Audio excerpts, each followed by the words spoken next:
최근 전셋값이 매매가를 웃도는 이른바 깡통 전세가 급증한 가운데 서울시가 이를 사전에 감지하고 사기를 당하지 않도록 깡통 전세 예방 3대 서비스를 운영합니다.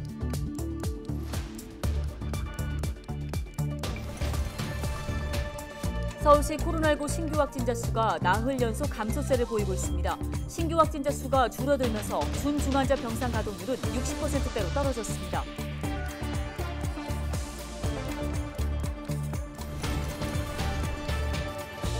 나는 지방의원이다에선 양기열 은평구의회 재무건설위원장을 만나봅니다. 양기열 의원은 재개발 등 지역 현안 해결에 집중하면서 행동으로 보여주는 지방의원이 되겠다는 각오를 밝혔습니다.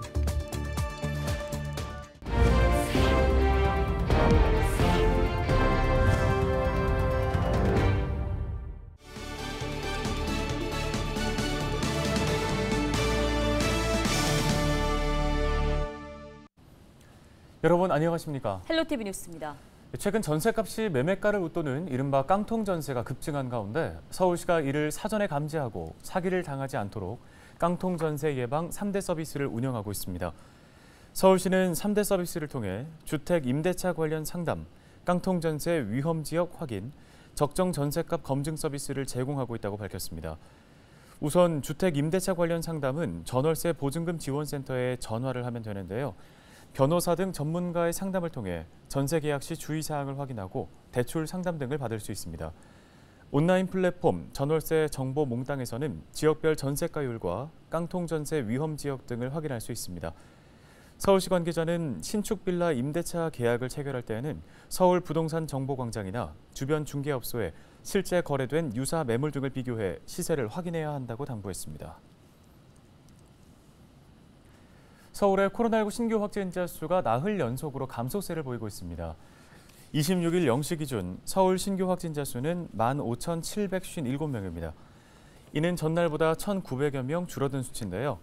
지역별 확진자 수는 양천 713명, 은평 735명입니다. 사망자는 14명 발생돼 누적 사망자는 5,179명이 됐습니다. 준중환자 병상 가동률은 63.8%를 기록 중입니다. 헬로티비 뉴스에서는 구의회 의장단과 서울시 의원을 한 명씩 만나보고 있습니다. 네, 의회 운영 계획과 함께 지역 현안에 대한 얘기를 직접 들어보고 있는데요. 손성혜 기자가 양기열 은평구의원을 만나고 왔습니다. 은평 지역 곳곳에선 수도권 광역 급행철도 등 대규모 개발 사업이 진행되고 있습니다. 현재 논의 중이거나 추진 중인 주택정비 사업구역도 100여 곳에 달합니다. 제가 서 있는 이곳 가련 1구역 역시 재개발 사업을 앞두고 있는데요. 은평구의 재무건설위원회는 이러한 지역의 주요 현안을 다루는 상임위원회입니다. 나는 지방의원이다. 오늘은 앞으로 2년 동안 은평구의 재무건설위원회를 이끌어갈 양기열 의원을 만나보겠습니다.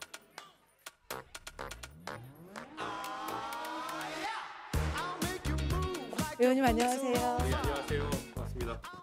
네, 오늘 사실은 저희가 의회에서 의원분들을 만나곤 했는데 오늘은 위원장님이 현장에서 만나고 싶다. 그리고 그중에서도 가련동에서 만나고 싶다라고 하셨는데 특별한 이유가 있을까요? 뭐 다름이 아니라요. 은평구의 가장 중요한 지역 현안이 이 재개발 재건축이거든요. 최근 들어서 이런 재개발 재건축에 대한 민원과 또 간담회 요청이 아주 급격하게 늘어나고 있습니다. 이런 상황을 볼 때 저는 은평이 다른 타 지역에 비해서 낙후된 시설을 갖고 있지만 그에 반해서 높은 미래 가치를 갖고 있기 때문이라고 판단하고 있거든요. 그런 차원에서 현장에서 이제 재개발을 앞둔 가련 1동 재개발 구역에서 좀 인터뷰를 청했습니다. 네, 그만큼 재개발 사업이 지역에서는 중요한 현안이기 때문에 직접 현장에서 좀 이야기를 나누고 싶다 이런 의미이신 것 같은데 맞습니다. 이거 전달해 드리고 저희가 좀 지역 둘러보면서 자세한 이야기 나눠보도록 하겠습니다. 받으시죠? 네, 알겠습니다. 감사합니다.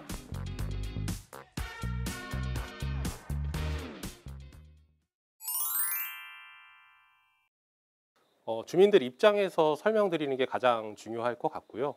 최근에 사랑벌레로 굉장히 곤욕을 치렀잖아요. 이런 공원 녹지과 업무라든지요. 그리고 지금 보시는 것과 같이 재개발, 재건축과 관련한 사항들, 그리고 은평구의 GTX-A나 신분당선 개최와 같은 교통 현안들, 이런 SOC 사업들을 이 재무건설위원회에서 담당하고 있습니다. 지금 어떻게 보면 서울시 전체의 가장 큰 현안이라고 볼 수 있고요. 유난히 또 은평이 오래된 도시이기 때문에 주민들께서 굉장히 많은 요구사항이 있으십니다.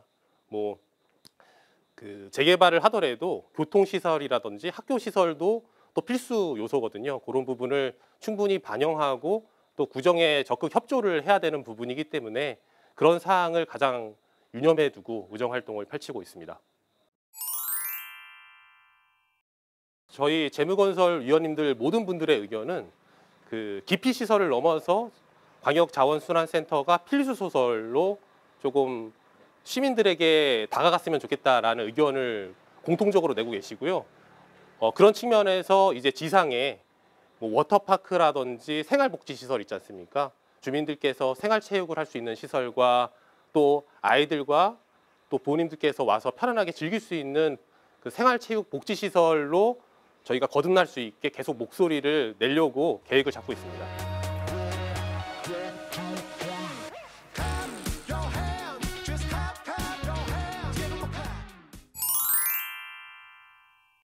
여기 앞에 보시면 아시겠지만 GTX-A를 지금 개통하기 위해서 공사 중입니다. 앞으로 GTX-A가 성공적으로 개통이 되면 이 서부권 중심의 도시로 거듭날 수 있고, 그리고 또 단순하게 교통 측면에서 살펴볼 게 아니라 이 상업지구 측면에서도 우리가 검토를 해야 된다라고 생각을 해요. 지금 현재 조금 많이 어수선한 이 노점 문제라든지 보행권도 확보가 되어 있지 않고, 그리고 건물도 20년에서 30년 혹은 40, 50년까지 노후화된 건물이 즐비하거든요. 이런 측면에서 우리가 지구 단위 계획을 좀 세밀하게 가져가서 앞으로 연신내역이 서부권의 중심 그리고 서울의 중심이 되려면 전체적인 정비를 이루어야 한다. 제가 아무리 감사 인사를 드려도 부족할 것 같아요.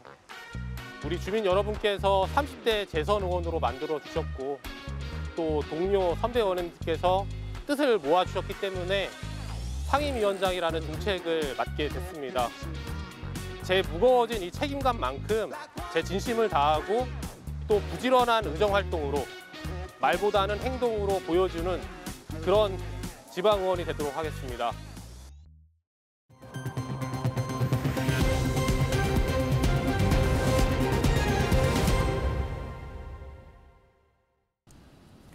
다음 소식입니다. 국제 자전거 대회 투르드 DMG가 코로나19로 인한 2년간의 공백을 깨고 다시 돌아왔습니다. 올해 투르드 DMG 국제 자전거 대회는 26일 경기도 고양체육관에서 열린 개막식을 시작으로 30일 강원도 고성종합체육관에서 열리는 폐막식까지 닷새 동안 DMG 접경 지역에서 펼쳐집니다.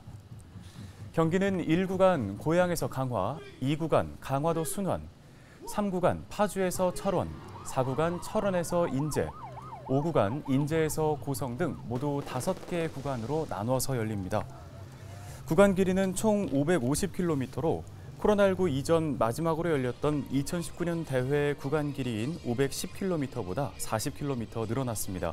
또 이번 대회는 국제 청소년 도로사이클 대회, 대한자전거연맹에 등록된 동호인 선수들이 참가하는 마스터스 도로사이클 대회, 이벤트 대회인 BMX 대회 등 5개 대회로 나뉘어 열립니다. 이 DMG를 배경으로 해서 대회가 진행이 되고 있는데요. 이 DMG가 더 이상 남북 분단의 상징이 아닌 한반도 평화의 상징이 되기를 바라고요.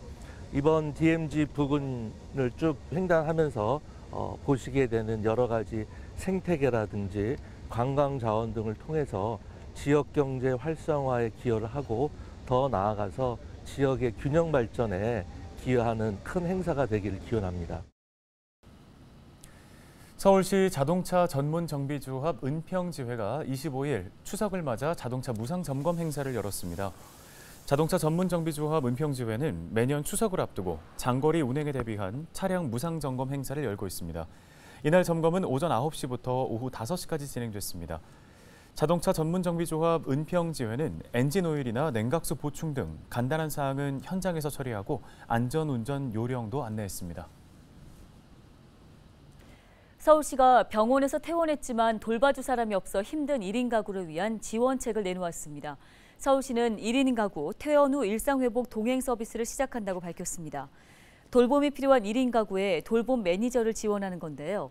돌봄 매니저는 세탁이나 청소와 같은 일상생활부터 옷 갈아입기, 세면 등 신체활동 지원까지 필요한 서비스를 제공합니다. 비용은 시간당 5,000원으로 60시간까지 지원받을 수 있으며 나이나 소득에 관계없이 돌봄이 필요한 1인 가구라면 누구나 이용 가능합니다.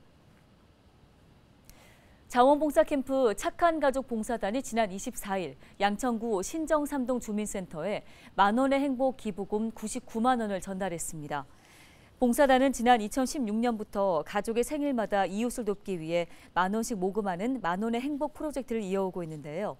모금액은 저소득 가정 아동 청소년들의 소소한 소원을 들어주는 데 사용됩니다.